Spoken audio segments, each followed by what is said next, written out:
নমস্কার বন্ধুরা, কেমন আছো সবাই? বেঙ্গলি কুকিং অ্যান্ড লাইফস্টাইলে তোমাদের স্বাগত জানাই। আজকে আমি বানাবো নিরামিষ আলুর দম। আর এই আলুর দমটা খেতে কিন্তু অত্যন্ত সুস্বাদু হয়। এইভাবে রান্না করে ঠাকুরের ভোগও কিন্তু তোমরা দিতে পারো। তো চলো রেসিপিটা কিভাবে বানালাম একবার দেখে নাও। তো দেখতেই পাচ্ছ এখানে আলুগুলোকে সুন্দরভাবে কেটে নিয়েছি। আমি একটু মাঝারি সাইজের আলু নিয়েছি আর আলুটাকে সুন্দর করে খোসা ছাড়িয়ে দেখো দু টুকরো করে কেটে নিয়েছি। নিয়ে ভালো করে ধুয়ে তেলটা গরম হতে আলুগুলোকে কড়াইয়ের মধ্যে তুলে দিয়েছি।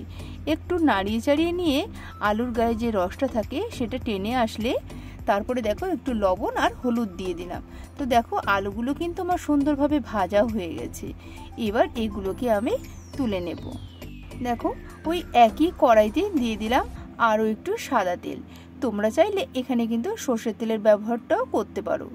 তো দেখো সাদা তেলের মধ্যে একটু দিয়ে দিলাম সামান্য চিনি, জিরে ফোড়ন আর শুকনো লঙ্কা ফোড়ন, আর দিয়ে দিলাম তেজপাতা, গোটা গরম মশলা যেমন লবঙ্গ, এলাচ আর দারচিনি দিয়ে দেখো সুন্দর একটা ফ্লেভার ছাড়া পর্যন্ত অপেক্ষা করব।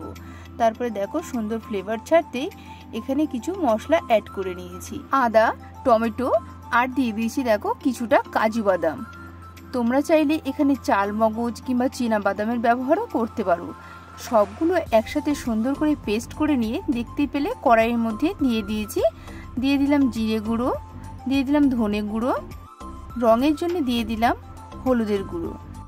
যেহেতু আলুটা ভাজার সময় লবণের ব্যবহার করেছিলাম, লবণের পরিমাণটা একটু কম দিয়েছি। তোমরা কিন্তু লবণটা বুঝেই ব্যবহার করবে। তো দেখতেই পেলে। আর দেখো এখানে একটু কাশ্মীরি লঙ্কাও অ্যাড করেছি। এবার গ্রেভিটাকে সুন্দর করে কষিয়ে নেব। গ্রেভিটা সুন্দর করে কষানো হয়ে গেলে ভেজে রাখা আলুগুলো এর মধ্যে দিয়ে দেব। তো দেখো আলুগুলোকে কিন্তু দিয়ে দিয়েছি।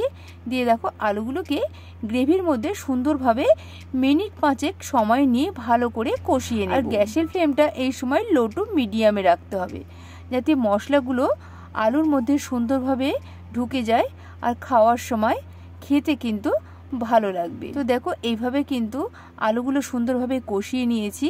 আর কিছুটা 2 চামচ মতো টক দই ফেটিয়ে রেখেছিলাম সেটাকেও দিয়ে দিয়েছি।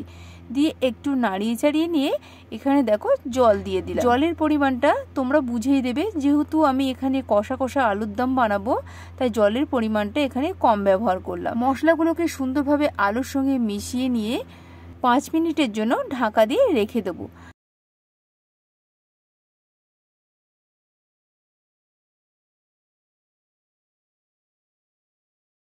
তো দেখতেই পেলে আলুর দমটা কিন্তু পুরোপুরিভাবে রেডি হয়ে গেছে।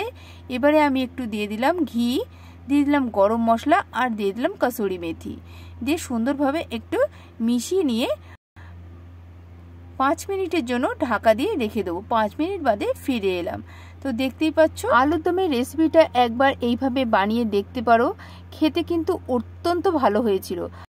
আমি সেদিন পোলাওর সঙ্গে এটা সার্ভ করেছিলাম। তোমরা চাইলেই লুচি, রুটি, নান, পরোটা কোনো খাবারের সঙ্গে খেতে পারো। তোমাদেরকে দেখো বাটিতে সার্ভ করে দেখাচ্ছি। তো এই নিরামিষ আলুর দমের রেসিপিটা তোমাদের কেমন লাগলো অবশ্যই কমেন্টে জানাবে। আর ভালো লাগলে একটা লাইক করে দেবে। আর আমার চ্যানেলে যারা নতুন বন্ধু আছো চ্যানেলটি সাবস্ক্রাইব করে প্লিজ আমার পাশে থেকো আর পাশে থাকা বেল আইকনটি প্রেস করে দিও। তাহলে কি হবে বলো তো, যখনই কোনো নতুন নতুন রেসিপি ছাড়বো নোটিফিকেশনটা তোমাদের কাছে পৌঁছে যাবে। সবাই ভালো থেকো, সুস্থ থেকো, সাবধানে থেকো। ফিরছি আবার পরের কোনো নতুন রেসিপি।